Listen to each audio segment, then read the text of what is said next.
also giving the reply. I prefer they, them things. Oh yeah, I'm Eugene. He or they thanks for me, please. Ben, going third, they, them works. Cheers. Give it, yeah, give me a second.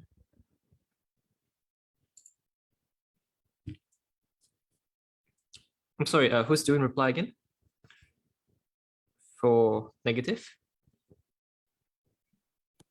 On? Who's doing the reply speech for negative? The first I'm speaker. the first speaker, Oscar. All right, cool. Thank you.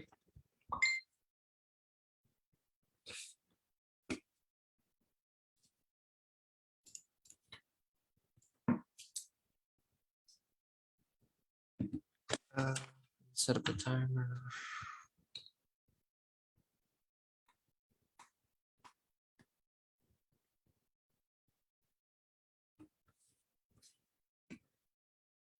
All right, cool. Also, since we have, I think, quite a few observers, let's just get housekeeping out of the way. Observers, under no circumstance are you to unmute or yourself within the speech to not distract the speakers. Right. I guess with that out of the way, I will be writing the prompt for the 8th minute and 8:15 if that's okay, because I generally tend to forget at the signaling mark because I prioritize writing down notes then. Timing Ralph, prompts. your room is live. Okay, I'm just letting you know so that you can start whenever you're ready. Thank you. Cool. Yeah, so that's out of the way. I guess without further ado, let's just invite first affirmative. You're here.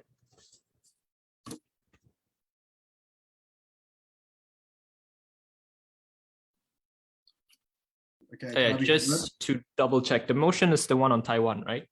Yeah. Okay. Can I be heard? Yes. Cool.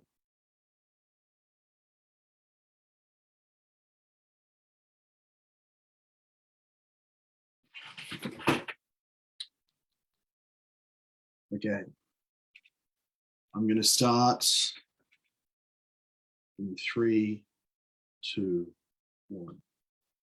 The process of reunification has been something that the Chinese Communist Party has pursued since 1949, when Mao had insufficient artillery range to dislodge the KMT from the island of Formosa. They have tried every trick in the book since to reunify with Taiwan, and in recent years we've seen an escalation of those attempts because they realize that the only way forward for reunification is that of military action. And as we will argue, that would be disastrous for the Chinese Communist Party. The first thing I'll do in this speech is provide you with 4 points of setup. Then I'll make 2 arguments. Firstly, onto the setup. We think that quietly abandoning this reunification policy would look like a non-explicit posture of that. For example, we think that it's perfectly legitimate for the Chinese Communist Party to, in official communications, talk about reunification of Taiwan for many years after the processes of slow abandonment without necessarily ever willing or being meaningful about their ability to follow through. And we think, therefore, that it's highly likely that for a long time, for example, many people in Taiwan many people within China would still believe that this is something the CCP is interested in.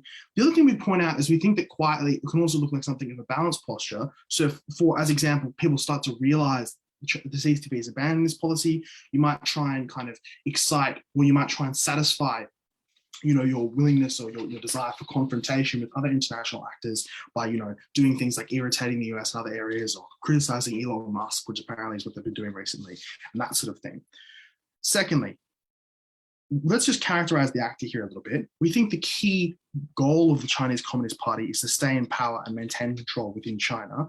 And we think that's for 4 reasons. We think, firstly, they've noted the fact that they are now approaching the age the Russian Communist Party was in the Soviet Union prior to the collapse, and they're increasingly concerned about their own power and legitimacy. Secondly, they're obviously quite aware of the trend as countries develop and become, more economically wealthy, they tend to liberalize. In fact, it's the main narrative the West has been pushing on China for the past 20 years. They're quite sensitive to the possibility of a loss of ideological control. Secondly, we think that it's quite likely that as they become more integrated with the global economy, they feel an increasing sense of ideological insecurity and a sense that people within China might get access to different ideas and different perspectives, which make them more likely to support things like liberalization. We think third, China's probably has a not great growth prospects over the medium term. They're starting to slow now, which means that given how much economic legitimacy is tied to the CCP, they're also likely to be insecure about their power. And fourthly, we think broadly the West has become much more hostile. You've seen the formation of things like AUKUS and the Quad, all of which challenge their power and make the CCP feel quite insecure. So that's clearly their key goal. Third piece of setup, what does this kind of attempt to reunify look like? What are we abandoning here? We think that obviously China has used a variety of different ways in order to try and reunify with Taiwan. They've, for example, signed various economic deals and tried to increase economic integration. They've signed various diplomatic deals. They've really tried to penetrate through espionage the highest levels of the Taiwanese government. They've engaged in a massive military buildup of amphibious ships and training paratroopers in the southern eastern parts of China.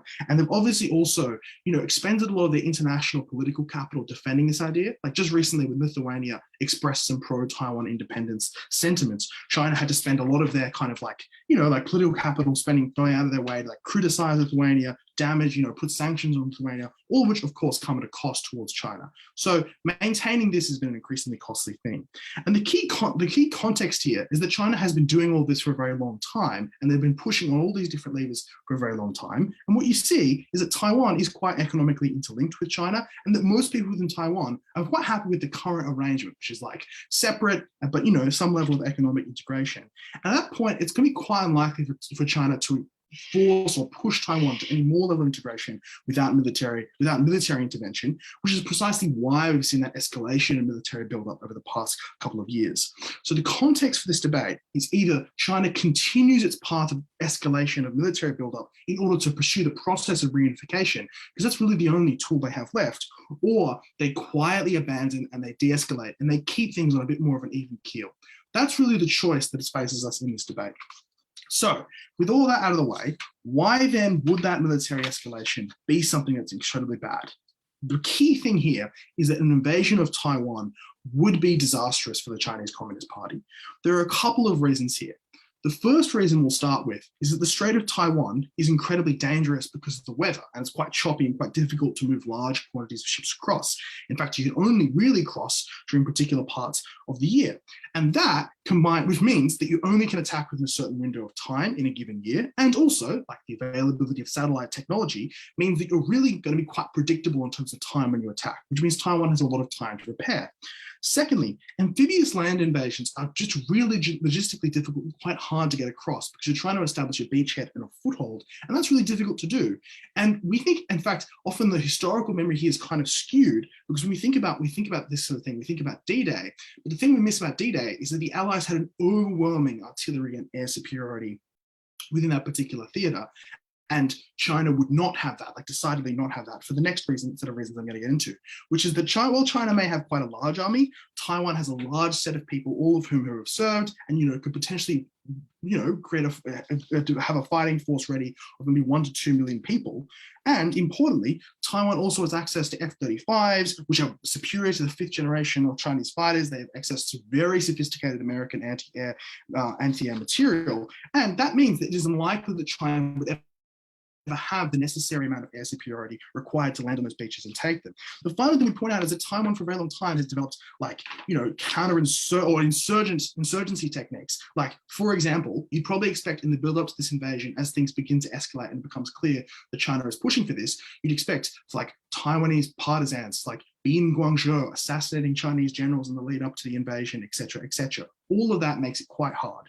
The final thing here is obviously Taiwan has access to a large number of allies.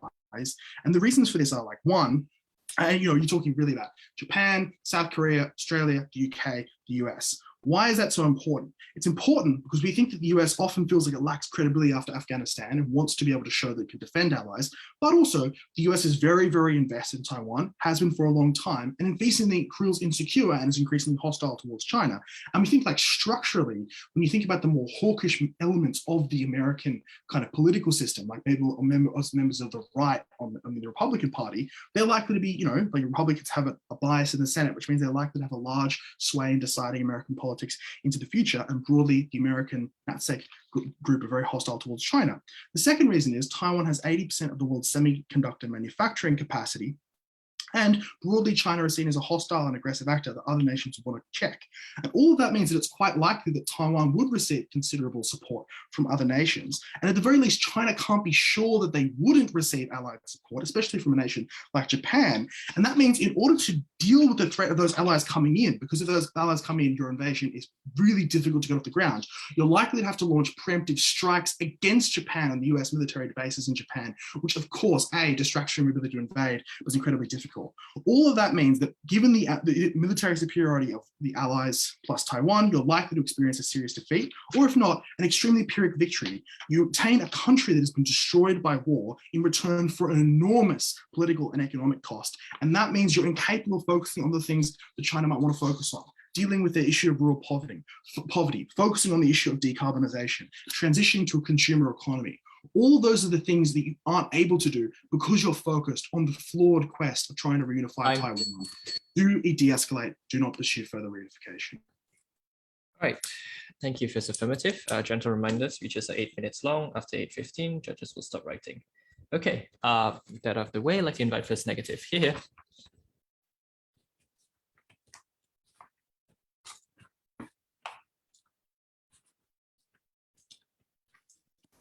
Hi, I just want to confirm that I'm audible. Yep, you are. Thank you.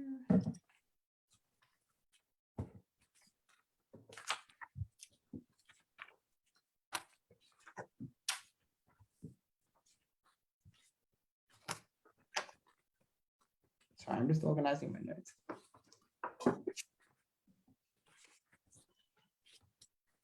Starting my speech in 3, 2, 1. This affirmative team fundamentally fails to understand the method by which China wants to reunify with Taiwan. It is not an ultimate military invasion in 5 years. It is internally a decision to achieve it economically, to achieve it diplomatically over a process of decades. The affirmative team are shockingly concessionary in their ability to prove that this has been a successful method over time, because China and Taiwan have in recent memory been at war, and as they suggest to you, they're now happy to be trade partners. That suggests that the direction of Chinese foreign policy has been successful insofar as there are very few harms to this foreign policy that are proven explicitly by the affirmative team. It's pretty clear that they're losing this debate and have failed to prove their burden. I'm going to prove 3 things in this speech. Why China cares deeply about this pursuit and would willingly take risks for it. Secondly, why China's pursuit is likely to be successful in the long term. And thirdly, why the international responses are unlikely to faze China very much. So let's start with China. Why does it care about its attempt to reunify Taiwan? Well, this piece of substantive will establish, but this would be a massive divergence from Chinese foreign policy in whatever way that it is constituted, and that they would likely not want to do this independent of its likelihood of its success. So firstly, the policy as they establish has been the case for 70 years. They've committed to it very publicly with military interventions in various nations. It would be very noticeable, as a change of foreign policy, even if it is done quietly. And the Western response to that by keen foreign policy hawks in the US is probably to capitalize on that concession regardless. That is something that's likely not in the interests of a CCP, which is increasingly pursuing wolf warrior diplomacy. Secondly, there is a significant interest in national legitimacy, which is characterized post-colonial China and post-communist China. Issues over the border in India suggest that national security is at the utmost of the CCP's priorities and of its interests. So it suggests that Taiwan is a significant interest as well. Note here that China has exposed to its youth for basically the entirety of its post-colonial period a set of propaganda portraying Taiwan as a rogue state. That means that the vast majority of the population of that country view the ultimate reunification of Taiwan as an important goal. And if that goal is abandoned in whatever way it is, and subtle changes in the foreign policy rhetoric that it adopts, that is going to be noticed, that is going to lead to domestic discontent. And as we will establish, it will leave open room for opposition to China to capitalize on that. There are also many officials within the CCP who have dedicated literally decades of their life to the project of Taiwanese attrition, who would likely resent this move in foreign policy, which would at the very least lead to internal fracturing within the CCP. They concede, oddly, that they're willing to trade off these economic harms because they view their national security as extremely important. They're unsure if their economic trade power is going to last in the long term and need to establish themselves independently as a diplomatic and national power, which suggests that this, war of attrition with Taiwan is not something that they would like to lose. But another reason they care about it is because it would likely empower other opposition to them if they did abandon it. So that manifests in two ways. It manifests in direct Taiwanese opposition, which would now be very emboldened. Taiwanese opposition would not simply stop to China due to the, 70-year history of opposition between the two nations. There are very vocal diasporas in many parts of the world who support things like Falun Gong, which promotes very anti-CCP messaging, particularly in the West. That would be significantly emboldened insofar as China has stopped its opposition to Taiwan. The only way that you currently counteract that is the Chinese influence counteracts that, which you now lose. You also embolden the local opposition to China because they're more confident now that China is going to make concessions if there are economic harms that can be extracted from them. So in Hong Kong, they literally tried to stop the economic activity of that city in order to extract concessions from China. They did not achieve that because China did not cede to that. They were throwing Molotovs at buildings and whatever. But insofar as China has now demonstrated that that is a way in order to, to achieve ends for it, in order to achieve its independence, that suggests significantly that, that kind of opposition is now going to work. Also, they have significant interest in oppressing various groups within China, like the Uyghurs in the Xinjiang region and Tibet, who would now believe that they can probably extract economic concessions out of China. That probably is something in and of itself is something that China would not prefer to happen in this debate. So now I want to get on to why this is likely to be successful. The main push of the affirmative team appears to be this claim that it's only going to be achieved militarily, flying in the face of the clear understanding of how China has had a war of attrition, of diplomacy, of economics with Taiwan, which it ultimately believes is going to lead to a reunification process. There is clearly no need to invade because China knows that it would win an invasion. There's no real question there. And there is the concession later in first affirmative that the diplomatic route has been the one that China has pursued. So it seems odd to us that their basically only win route in this debate is to claim that, it's actually not worth it to have a military conflict with Taiwan, and so they should abandon that as an option. And it's also pretty unsuccessful that they've proven that there are risks. What this point is actually going to establish is there are a set of plausible reasons that you could believe China is going to be successful. The first of these is just empirically. China, has extracted, in a referendum that at the Olympics, Taiwan is going to represent itself as Chinese Taipei rather than Taiwan. They threaten airlines to abandon the Taiwanese flag. The US doesn't really actually have an explicit stance on Taiwan. If they tweet the Taiwanese flag, they delete it because they risk the Chinese backlash. Obviously, Taiwan is a country that is recognized by 15 or 20 nations around the world. These are largely small nations, which China is easily currently able to flip with its Belt and Road Initiative, where it gives direct loans and it gives direct money payments to countries that are likely going to be part of the Taiwanese opposition, which means that its current economic and diplomatic stance is likely to be very successful at holding back Taiwanese, desires for independence, and also, holding back international opposition, which in the long term is going to mean that China is going to be able to achieve this. On the thing about Taiwanese semiconductors, we suggest to you that this is dwindling as a reason why countries begin to care about China. So there's been a massive increase in the demand for semiconductors, which means countries, especially in the post-COVID environment, have invested significant amounts of funds into that industry. China itself has begun to invest in the semiconductor industry, and insofar as it is a larger trade partner of many parts of the world and has greater economies of scale to achieve things like that, means that the semiconductor industry is becoming increasingly irrelevant. Also, Taiwan has banned the usage of nuclear power, which has reduced its manufacturing capacity over semiconductors, suggesting that that part of its industry is increasingly not becoming its comparative advantage. Finally, just a piece of mitigation. Why are the economic harms unlikely to phase China? This is mitigatory material, but it explains specifically why the affirmative team can never win this debate by suggesting there are going to be harms of doing this. First reason, Chinese trade partners have self-interests. China has singled out nations like Australia from opposing it, which means that countries that are currently opposing its position on Taiwan have significant incentives not to do that publicly. Secondly, most countries really do not care that much about Taiwan. It's a small nation, China's far bigger. Thirdly, most countries are more captured by the China BRI. There is huge investment by China into those countries. They don't have the incentives to oppose China. And fourthly, they're a dominant military power in conflict, which suggests that they would probably win any conflict, other than with the US, who probably don't have the incentive to have a war. For all of those reasons, we think this affirmative team had a lot more work to do to prove that their win strategy was a viable one.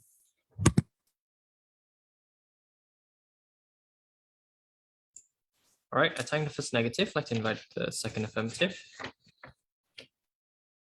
Yeah, here.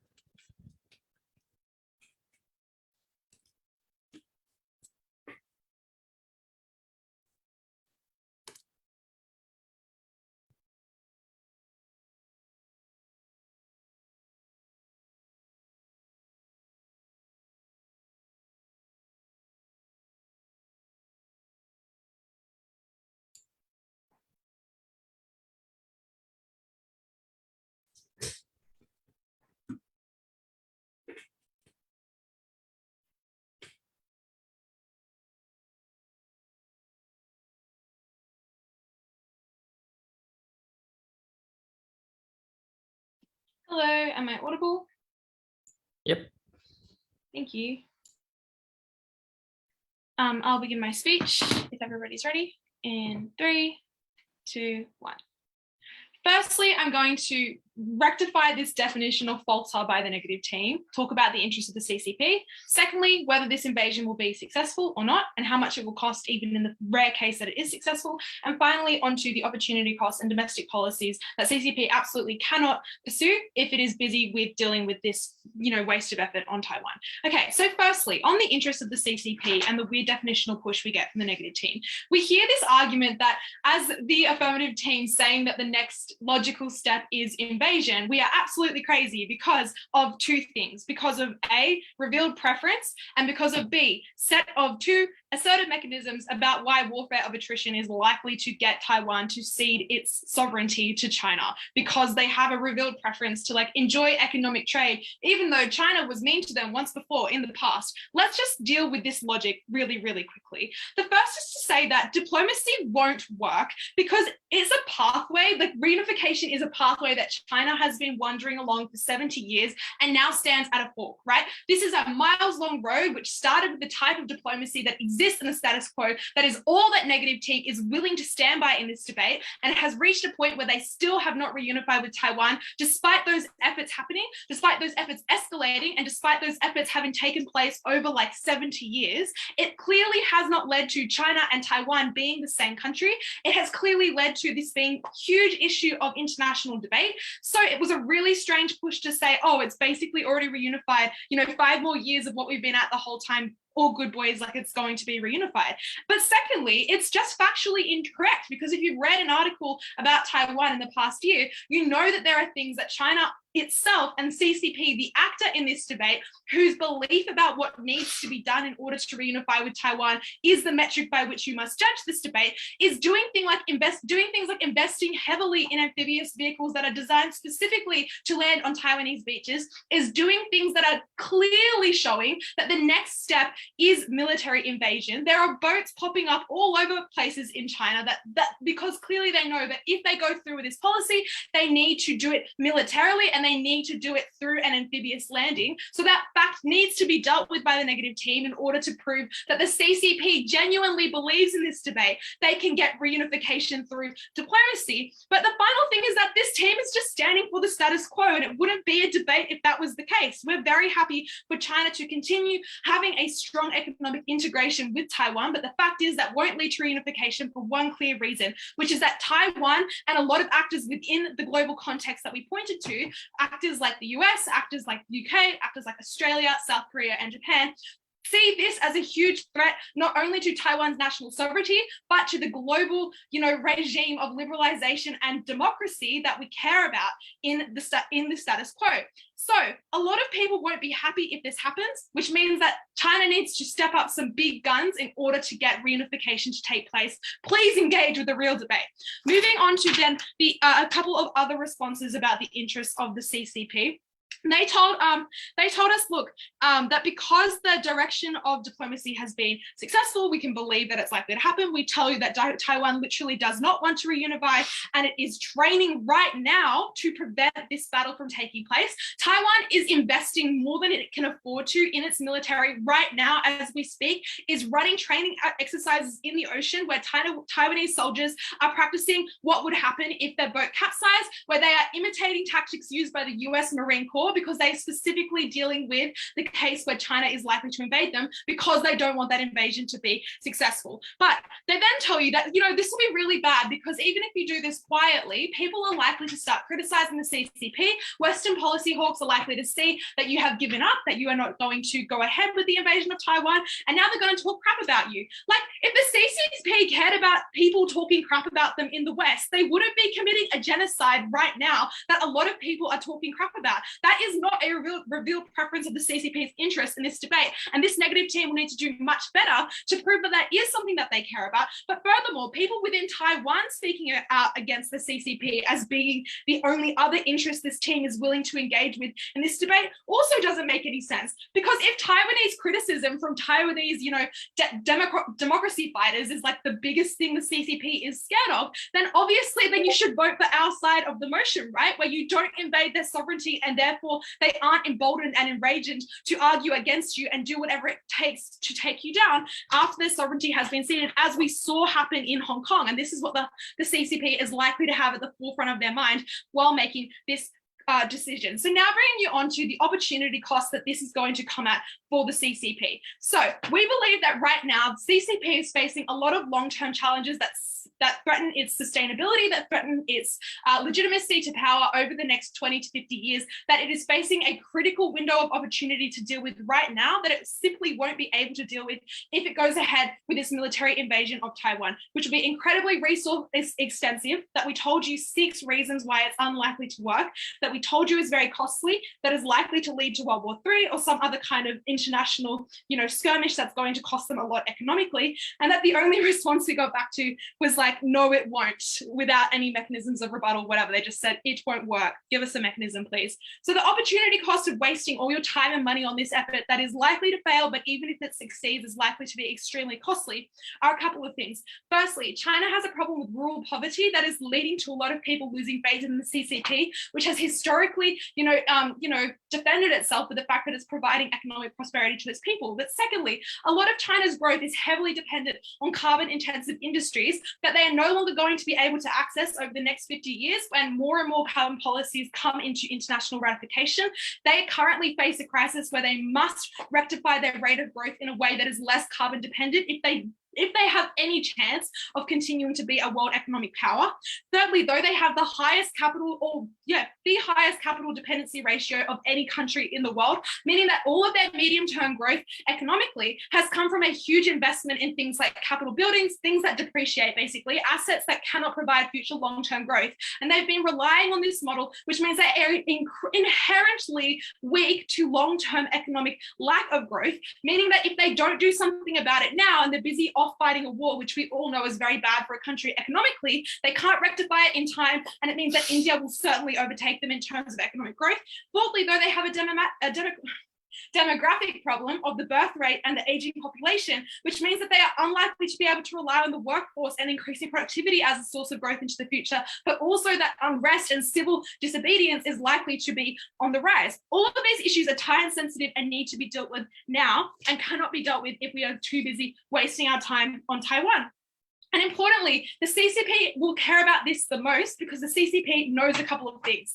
They know that they are about the same age as the Soviet Union was when it collapsed. They know that with increasing economic prosperity, you see a trend in increased liberalization. They know that when people are having more integrated economies with other parts of the West, that they are more likely to buy into liberalized ideals.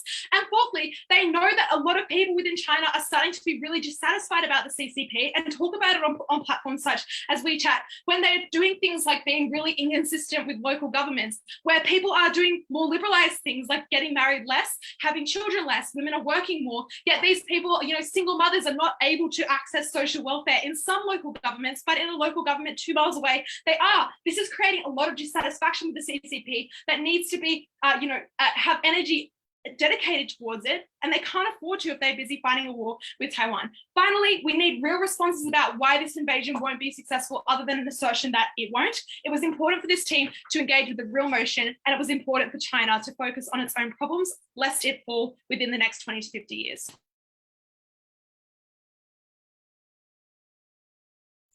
Right. Take the second affirmative, like to invite the second negative. Here.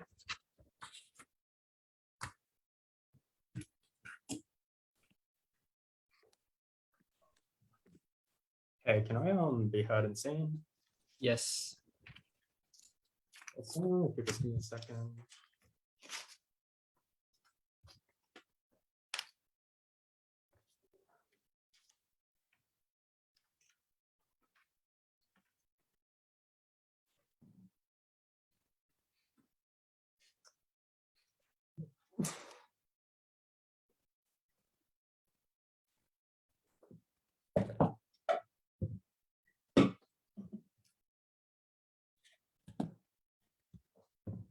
This opposition strategy is a little bit strange. They're like, look, China has no other option to unify with Taiwan but World War III.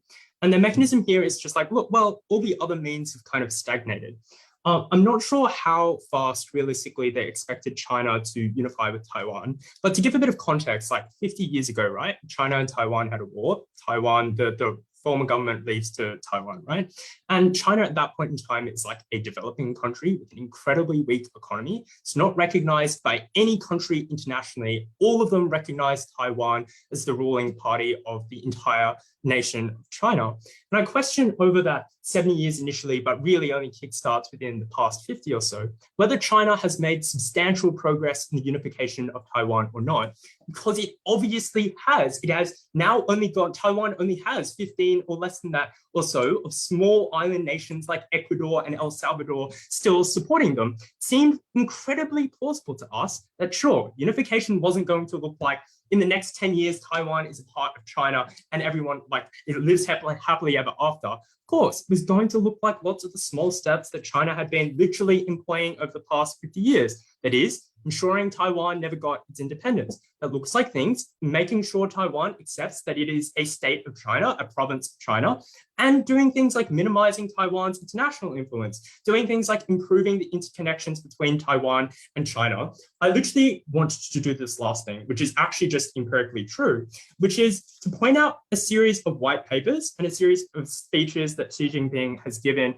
several months ago, which suggested that which like overtly said he was happy with the unification of Taiwan to occur in the era of like 2050 or so.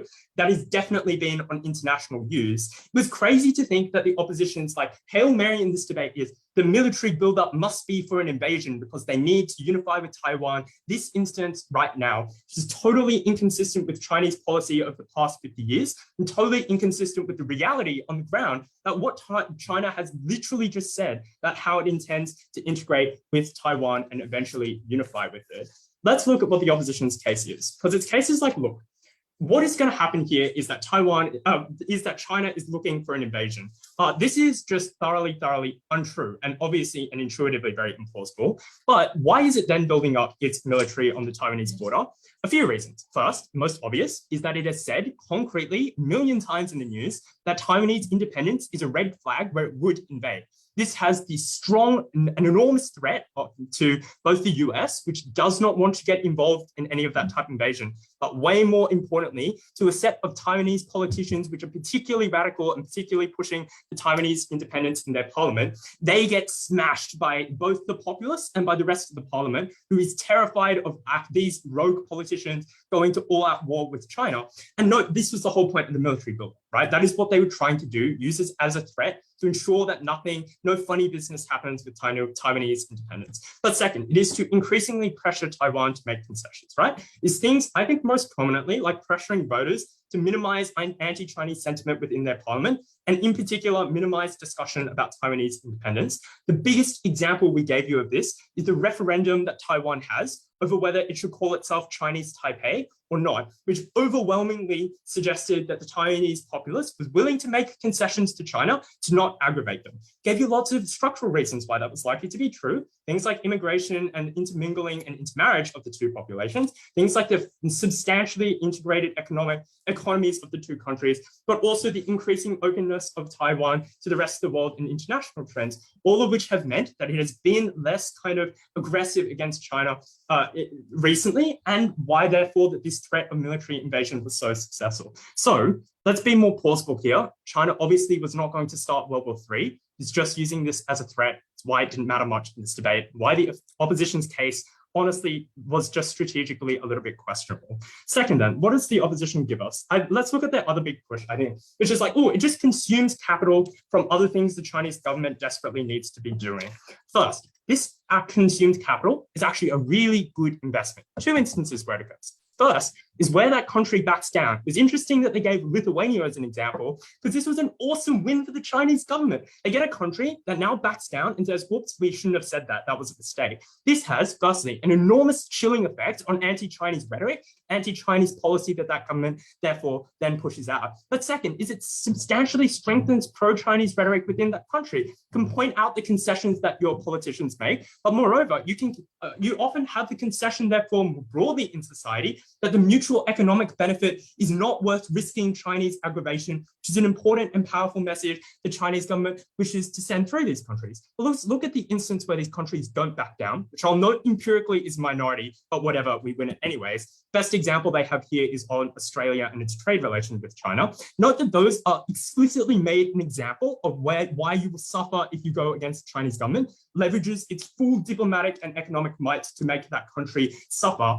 And the way it can do this so successfully is because the Chinese government is smart, selectively chooses when and where it's going to push countries to make a concession where they are likely to make that concession, and where, in particular, they know that that country will be isolated where if it chooses to opt out and knuckle down and not make that concession in the first place, like in the instance of Australia. So at the end of this, it was pretty convincing, I think, that the consumption of capital here was really effective as an investment. Chinese government loved this type of stuff. And I know there's a huge set of instances where this just has been incredibly effective. Give you instances like airlines, which no longer register Taiwan as an independent state, but they use it against companies. We gave you examples, for instance, like the US, where China posted grievances that they had the Taiwanese flag on several of their tweets. US immediately retracts those tweets. These were concessions that China wanted. These were concessions that China simply won off. And their push is so strange here. They're just like, look, what happens here is that you need money and you need time to kind of fix the problems of the Chinese system, right? Like an aging population and stuff. I think the first and most obvious point out like this mechanism only really works if China is actively going to war, right? Because otherwise the consumption of money and time and effort in like sending diplomatic messages and tweets to different countries is pretty minimal, right? But let's be more charitable, even where that isn't true. Note that the money is not the real problem to fix many of these issues, because the Chinese government is actually deeply scared of implementing too much stimulus into its country, at which point it doesn't need more money to invest into its country. But the second is to point out that the time and effort is also not a concern in this debate. Firstly, because foreign policy is just a separate department. It does its own things. It isn't consuming capital from the rest of the decision-making of the state. But the second is to point out that the CCP administration is currently going through enormous surgence because it has an increasing and growing educated population, an increasing and growing CCP membership, which suggests that if anything, this was likely to not be a substantial problem at the end of the day. Last is to point out then, what is our enormous benefits? So I think they go largely unresponded to. One, unification with Taiwan was essential to Chinese legitimacy. They have odd tensions in their case, where at first and at the start of second, they see that legitimacy is important. Then at the second parts, they're just like, oh, but the Chinese government has economic weaknesses, so maybe the legitimacy is less important in this instant. Be explained to you, they care about legitimacy through nationalism, through its sense of sovereignty, because it diversifies both their economic and both economy as a form of legitimacy and sovereignty as a form of legitimacy. And at the end of this, we also explained to you that they were largely winning this battle. Enormous numbers of countries were ceding their ground from Taiwan. Taiwan as a country had less ability to weaponize other countries against China. This was incredibly important for China. It's only going to happen around 2050. That was a good thing.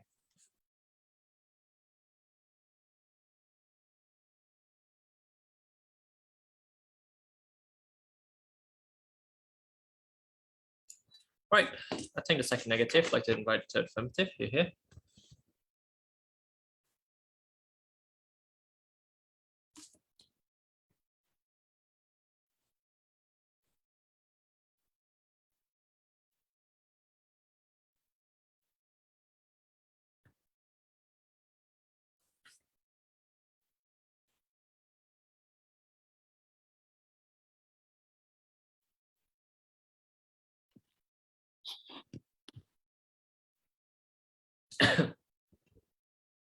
Cool. Can I be heard and seen? Yep. The negative case in this debate relies on the idea that the Chinese dragon will take the island of Formosa without shedding a drop of blood. Because if they could not take Taiwan without the invasion, then they would need to defend invading the country, and they would then lose for all the reasons we've told you across two speakers. So let's firstly assess the idea. Does this team meet their burden by merely sticking with the status quo policy of like some economic and diplomatic leverage? We tell you firstly that they've tried this for about 70 years and it's just not worked, right? Like they've tried negotiating, they've tried economics, they've tried bullying, they've tried saber rattling. They're no closer to taking Taiwan than they were 70 years ago, right? When they also had a numerical advantage, when they were also the stronger power, when Taiwan was barely established as a country. There is no trend that they can point to how they will take over Taiwan in 50 or 100 years without the use of military force. They say, well, we could like become more politically popular and have a bunch of intermarriage and so on, and that might increase, the sort of trend towards reunification. One, none of that actually explains why Taiwan would suddenly decide like not just to be a bit more friendly to CCP, but to actively say, we would like Xi Jinping to rule over this particular country. We're going to cede democracy, we're going to cede independence, and we are going to reunite, because that is the burden that they had to meet. We point to a whole host of countervailing trends, right? Like one, China is at its least popular moment with Taiwan ever in the history of that relationship. Two, Taiwan is rapidly diversifying away from China, so it is becoming less economically dependent, and China is losing economic leverage. Three, Taiwan is ramping up its military spending. And note that considering Taiwan's economy is far smaller than China's, the fact that it is attempting to match China's spending on the military reveals a very clear revealed preference to not be part of China, reveals that it very strongly wants to be independent. But thirdly, the fact that it's so aggressively building alliances, the fact that it's buying so many US weapons, the fact that it's engaged in relationships with every anti-China country it can, like it's establishing relationships with fucking Lithuania because they're so desperate to keep out of the Chinese clutches. But lastly, we just point out that like local leaders don't want to lose their power. They provide no explanation as to why they would benefit from the CCP taking over. And all of that has the effect of killing their case in the water right here, because they refuse to defend what they must do, which is invasion. We explained to you that we would abandon the path to reunification. The path to reunification is one, and the next is a path where the next stop is invasion. There are no other stops left on that path. You must invade or you must abandon the path. That is why we would abandon the path. So with that out of the way, let's go through the various ways we win the debate. The first thing I want to point out is just that they do not challenge our contention that the main interest of the actor is to maintain control. Because all of their arguments are just like, oh, legitimacy matters and like Taiwan matters and so on. They all stem through the same mechanism of the CCP wants to maintain control. And that is why it cares about legitimacy. That is why it might care about Taiwan or might care about like propaganda or whatever, which means that they would need to demonstrate that any of their harms pose a bigger threat to the maintenance of control than all the ones that Leah explains to you at second affirmative that you sacrifice in being able to handle as a result of spending all your time and money on this particular issue.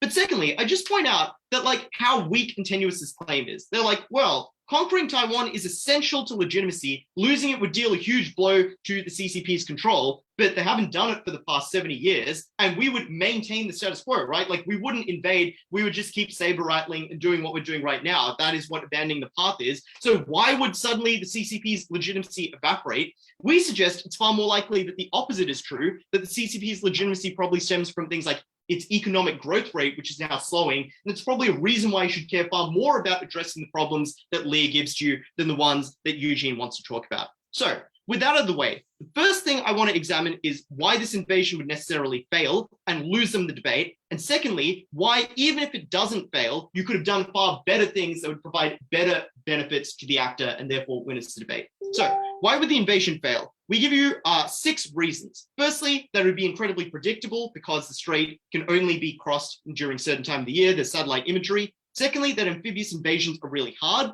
because you don't have supplies and heavy weapons. You're just landing troops. You need overwhelming numerical superiority, but China does not have that numerical superiority, right? It's the largest army in the world, but Taiwan has more people they could conscript into the military in order to defend that island, as countries do when they're invaded.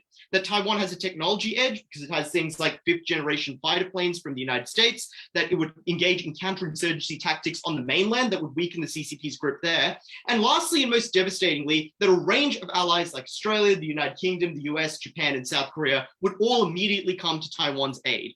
Their only response is like, no, people wouldn't come to Taiwan's aid because the Belt and Road Initiative is like, has made China a bunch of friends. People really care about trading with China, and China's really strong, which is why everyone cares about it. Ignoring the fact that firstly, the actors we're describing are obviously ones that don't participate in the Belt and Road Initiative. Secondly, that they're largely ones that are economically not particularly reliant on China. Like, yes, they trade a lot with China. They could absolutely survive without doing so. And they're likely Western democratic nations that pride things like independence and things like democracy far more highly than they do any of those economic benefits. But most importantly, we tell you that it's just unclear that there's a bunch of far stronger reasons why they would care than any of the ones that negative provides, right? Like the fact that the US's entire legitimacy rests on not letting an ally be steamrolled. Like no one would ever trust the US again or any of its promises to NATO or any other country if it allowed Taiwan to be invaded. The fact that the semiconductor industry within Taiwan is essential to each of the economies of every other country in the world. So if there would be some economic harm from not trading with China, we say it would be far larger from not trading with Taiwan.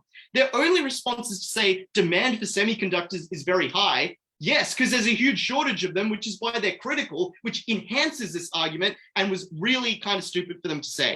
And lastly, we just point out that the national security of outlying nations that also fear invasion, like Japan and South Korea, obviously outweighs any of these interests. The effect of this means that they must invade, but the invasion would fail. And the failure of that invasion would obviously destroy the CCP's control over that country for the reasons that they provide you, right? Like if you think, if negative thinks that it's core to their legitimacy to be able to invade Taiwan, failing, looking incompetent, being destroyed by a country far smaller than you, obviously shreds that legitimacy. We say even if they succeeded in the invasion, the cost of doing so, the lives lost, the incompetence it reveals, the fact that it would make China vulnerable to other countries like India on the border would all mean that the CCP would fall from power.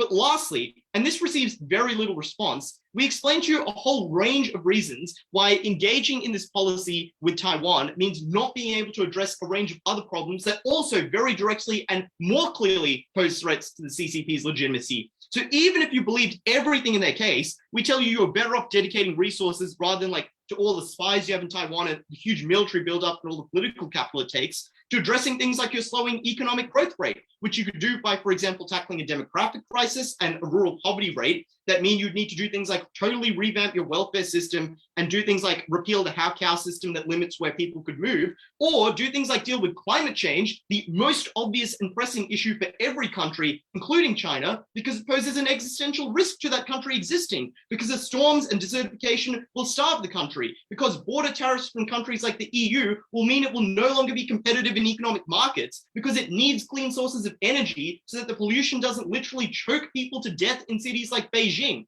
All of those were far more pressing issues that were far more likely to lead to revolt. So even if everything they told you was true, they don't explain why the CCP wouldn't care more about addressing those issues. They only have the resources to do so by abandoning the Taiwan policy. That's why we win 3 times over.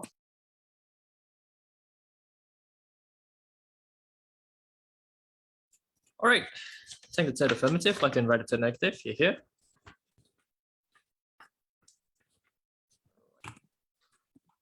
Hi. So the first thing I want to do is just clarify that I'm audible. Yep, you are. Awesome. Thank you. Now let me just get a timer up and then I'll begin.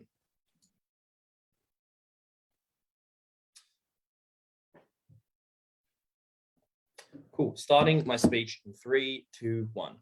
I do not know what is going to happen in 30, 40, and 50 years' time between China and Taiwan. But critically, neither does this opposition team.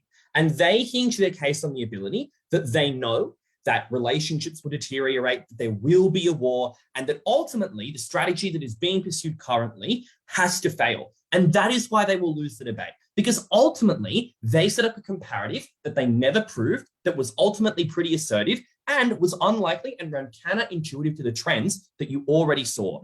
Trends like China waiting for 70 years, slow and steady integration, because China is actually quite smart. They know that they may not reunify in 3 or 4 or 5 or 6 or 50 years, but they know that if they slowly grease the wheels, they slowly move in ready, there will be a slip up, they will be able to achieve this. And we outline why this actor was so interested in achieving this potential benefit that they would continue this trend of waiting. And it is for that reason that we clearly won this debate. Let's go on to the first issue in my speech of 2, which is what happens when you pursue, this sort of trend of like diplomacy and, waiting for Taipei to reunify. The first claim that we get from this opposition team is that diplomacy simply won't work. Now, I'll get onto the comparative that they want to establish, but their only real mechanization for this is diplomacy won't work because it's not working currently. My first response is look to my introduction where I say that China's diplomacy working is not contingent upon like it being reunified in the next 3 years. And so that, this misses what China is actually trying to achieve. Second response here is that they actually just miss a bunch of empirical reasoning that is true and trends, which suggest that China are actually in very soft but very tangible ways, actually becoming more aligned with, Taipei. For example, 30 years ago, the CCP was considered an illegitimate state based on its, relationships with Taiwan. 30 years ago, they would never call themselves Chinese Taipei. 30 years ago, politicians in Taipei would be, were never terrified. Lithuania and one other country that Eugene told me that I forgot has recently withdrawn its support, which makes Taipei particularly isolated, while, as Eugene explains to you, also bolstering the reputation of China.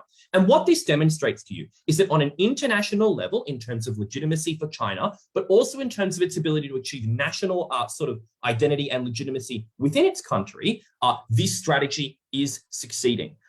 And finally, they miss the analysis that we provide you at first and goes unresponded to, which is simply that even the fact that they don't integrate currently provides China with immediate benefits for the reason that it garners political support, it garners legitimacy for that government in an environment in which this team likes to impact that is becoming increasingly difficult to manage based on the trends of their economic stability and justification waning. And if you believe that material, you necessarily have to weigh our material more highly and to believe that this is something that China was very, justified in pursuing.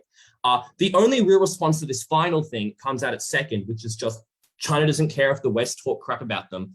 No, completely misinterprets the argument, which is that China care what their people think of them, and they constructed propaganda and narratives about why this was important. So none of that goes responded to, and instantly wins the debate at the point at which we can prove that this is a successful strategy.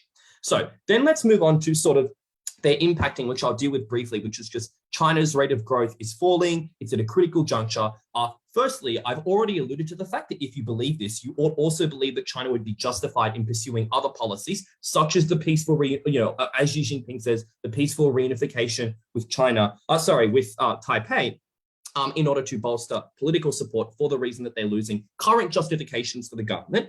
But we would also just say that it's unclear because, their main idea here is that because you're pursuing this, you can't do other things. So a couple of responses to that. First of all, it's unclear why you can't do these other things. They're just like, very simplistically, well, there exist resources, you consume some resources, therefore you can't do other things. We've got no mechanistic analysis as to why, for example, those resources would conflict or how limited the supply of Chinese capital is. And we're going to provide you with reasons to suggest that it's actually not that limited, for the reason that it's an authoritarian government, it's not subject to the same bureaucratic delays, it's centrally managed. The point at which there's not fracturing amongst the party because deforestation and passing these policies in the past 5 years, which have been incredibly successful. China's economic decisions are centrally managed and investment continues to largely within the country support businesses in that same way. Finally, policies can be repealed very easily for the fact that, as I already flagged, they're not subject to bureaucratic delays. And what that demonstrates to you is that their only actual harm in this debate, which is maybe China can't do other things, does not stand. Because at the point at which we prove to you why not only is pursuing this strategy good for China, but also why there is next to no opportunity cost, this team has absolutely nothing. They have fallen out of the debate.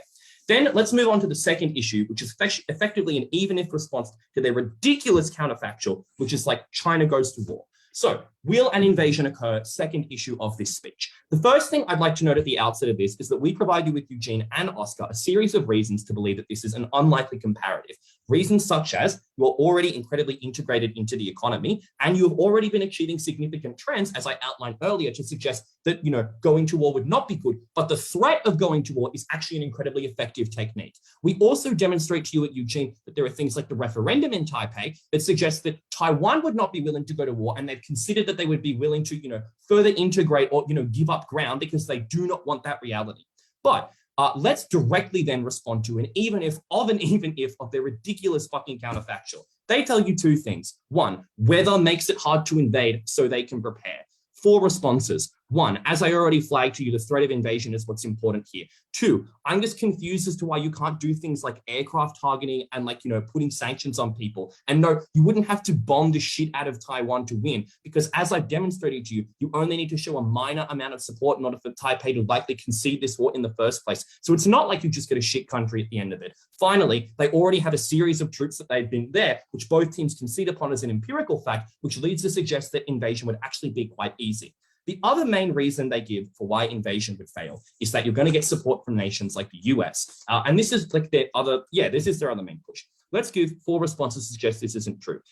First of all, their main mechanism for why they will get support is that Taiwan produces semiconductors and everyone needs it, therefore they're going to support Taiwan. I would first of all note that Taiwan produces 21% of the world's semiconductors. South Korea produces 19. It's unclear the 2% difference was enough to mobilize support from a whole range of international actors. We also give you reasons to suggest why this semiconductor mechanism fails at the point at which you have nuclear power shortages that lead to less manufacturing. Second response, Oscar preempts this at first by telling you that there's an economic relationship with China that is more important for a lot of countries, and particularly important, in a context of Asia where China has already initiated like BRI initiatives. But even outside of that, like Taiwan's just fucking small. Most countries don't care. Most countries care way more about China, particularly because China has a history of just making examples of people that cross them, and a lot of countries still economically rely on China. But fourthly, the US specifically is unlikely to get involved for the reason that 1, they just got out of Afghanistan. Biden does not want to launch into a new international conflict, even if they are seen as an ally. But 2, specifically because they are still engaging in fighting off threats of inflation and rebuilding their economy in post-COVID environments. And what this proves to you is that not only is the comparative that they rely on taken out in this debate, but it actually means you have to weigh off all of their material far less. Because if it is true that an invasion is not likely to occur, then it means that they literally present nothing in the debate at the point at which we prove this opportunity cost doesn't exist, and this is an effective strategy. And for those reasons, we clearly won the debate. Thank you. All right. I think that the negative, I'd like to invite the negative reply here. Thanks. Just going to start my speech in a couple of seconds once I organize my notes. Starting my speech in 3, 2, 1. First question in this reply. Is a military intervention inevitable when you use this approach? This is the most consistent push of the affirmative bench, and it's also the quickest way to show that this is a silly case. Because, as we explained down the bench, Xi Jinping and the CCP are perfectly fine for this to be a decades-long process of attrition. This is their main impact in the debate, and if they don't get it, it's very hard to see how they win. The first way they try to prove this is true is that they say that there is a current military escalation, both on the behalf of China, which has led to a Taiwanese responsive escalation. We tell you that this is actually not at all what it seems for a set of fairly intuitive reasons. It is not actually to trigger a war. It is to keep Taiwanese domestic politics in check. It is to say that independence is not something that Taiwan can pursue. Taiwan has a well-known set of red lines, as we tell you at Eugene, that disincentivize them from crossing the line that is likely to lead to Chinese aggression. That is all this is. This is hypothetical aggression. And 70 years have had hypothetical aggression, and there hasn't been a war for a very long time. They have never done more to prove that is true. Then they tell you that Taiwan is desperate for its independence. We tell you that this approach means it's obviously far more likely, right? Like you embolden the opposition to China, which probably also means, right, you have to spend money on stopping that opposition rather than just the Taiwanese one. And at no point in history has it been more likely that they're going to be integrated. We tell you at first, to very little charitable response, there is lots of immigration. There's lots of intermingling between the nations. There's lots of trade. And the Chinese opposition has decreased. That is to say that, Taiwan might be, some politicians in Taiwan might be desperate for independence, but it has never been more likely that it's not going to happen. Then is the approach working is the second question. Because I think that's the probable other way that the affirmative win this debate is to suggest, well, the approach is just ineffective and there's an opportunity cost. The assertion that gets made from here is that it hasn't worked and they are no closer to independence than they've ever been. But as we tell you down the bench, this has actually never been proven. We give you a set of really well-mechanized points at me and at Eugene to explain to you that China's economic power through the BRI, its diplomatic backlash by which it targets other countries, the way it's been able to extract concessions that Taiwan is a Chinese colony, suggests to you that it's actually not true. The process of attrition has actually worked, and the process is effective, and therefore the capital invested in it is actually quite useful. Then they tell you the rest of the world, this is a push at second, is deeply invested in global liberalization. So they're going to push back against this. They also fear being singled out, like Australia, and being made the subject of economic sanctions. This is actually quite useful because it makes countries like Lithuania afraid that they're going to anger China, that they're going to incur economic sanctions, which means that the global liberalization that is supposedly going to oppose China isn't manifesting and structurally is unlikely to. Then at third, they tell you, well, the countries that would do this backlash to China are not participants in the BRI and could survive without China. But as we tell you at first negative, the primary people who recognize Taiwanese independence are small nations. And the strategy helped China implant pro-Chinese narratives around the world because it showed that you could be targeted by China and the risks weren't worth it. We thought that was worth it. So we thought that probably justified the capital investment. They give you a set of problems like carbon dependency, like capital dependency, like an aging population, but never explain why a diversion of diplomatic capital would ever change those kinds of issues being a thing. They also never explain why more money would be needed. And that's never explained. They're afraid of monetary injections into their economy. This is a deeply unintuitive way to fix an aging population or capital dependency. This affirmative team requires you to believe that there will be no diplomatic or economic trend towards China having power over Taiwan, that this would lead to a war in the near future. You have to ask yourself, did they actually prove that? Probably not. Vote for negative.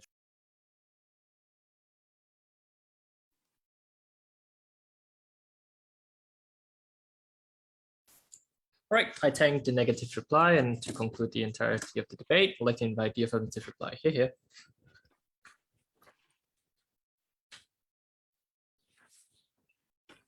Can I be heard? Yes, you can.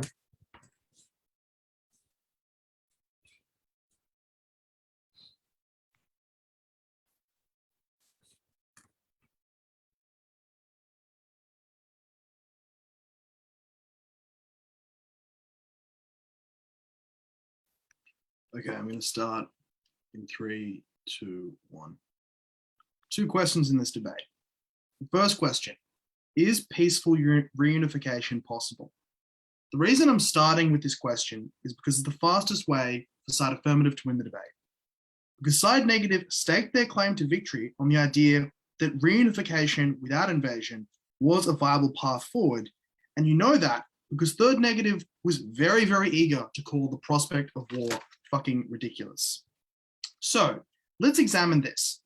I think the key problem for side negative in this debate is that they engaged in a little bit of a shifting of the goalposts. So they suggest, for example, that China and Taiwan are increasingly interlinked in their populations and that, there's increasing levels of economic engagement and intermarriage, all of which suggests that these countries will become closer. We would point to the fact that countries like Australia and New Zealand are countries that have a very long history of being deeply interlinked economically and culturally, but remain separate nation states. And when you think about it, that's all that side negative really prove, which is that two nation states can become very close. But reunification in the nation state sense involves being ruled by the same sovereign state. And that core issue brings us to the main failure of the side negative, which was that of a missing premise. And that missing premise is they don't prove that Taiwan will be willing to go from economically interlinked with China to ruled by the CCP. And they suggest, so that the key kind of thing that they come back to repeatedly is they suggest that there was a referenda where Taiwan changed the name, and that suggests the Taiwanese population will be willing to make concessions. We pointed out, and I want you to compare the kind of comparative sophistication here. We pointed out a wealth of reasons that Taiwan would not be willing to give up sovereignty in the same way that New Zealand would be unlikely to give up sovereignty compared to Australia. Taiwan, for example, being very proud of being independent and being a democracy, being proud of a distinct Taiwanese identity. The fact that most Taiwanese people serve for a time in the military. The fact that Taiwan continues to spend an increasing proportion of its budget on military spending, which is itself quite suggestive of the fact that they don't want to be ruled by China. And the final thing we say, in response to that, so that kind of explains where their core premises, they need to be true, that isn't true. But we would also make the other observation that the only reason they give for Taiwan being willing to be kind of part of China was that China can intimidate them. But that's contingent on a credible threat of invasion and military strength, which means they need to prove that China would be very likely to win the invasion in order for any of their, we'll threaten the Taiwanese people into doing that and we'll keep that threat of invasion to work. And that's why their trend analysis in this round was so weird, right? Because they were like, well, China has made peaceful progress over the past 70 years, and then do a kind of naive linear extrapolation to suggest that that's going to continue in the future. But the only reason you can extract further and further diplomatic concessions is because you can intimidate Taiwanese and political elites into thinking that you have military superiority and being willing to make concessions. And if they don't think that, you can't convince them to peacefully come over. And we know, firstly, empirically, that Taiwan has escalated, which means it's unlikely for that to be true. We know that, secondly, this is also contingent on another thing they didn't prove, which is that the response to intimidation is not cowing to China, but instead anger, right? And re-escalation.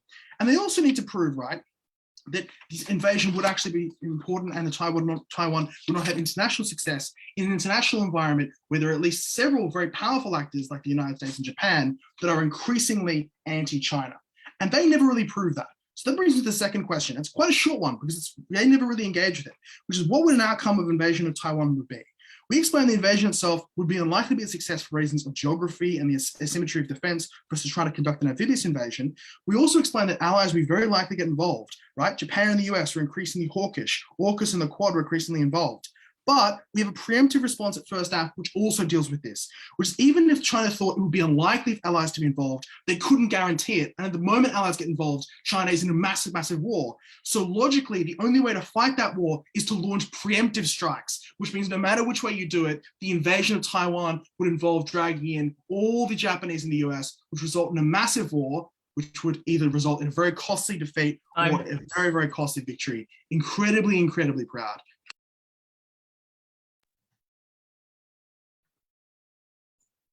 All right, that concludes the debate. Thank you all for the debate. I'd like to ask both teams to virtually cross floor, shake hands.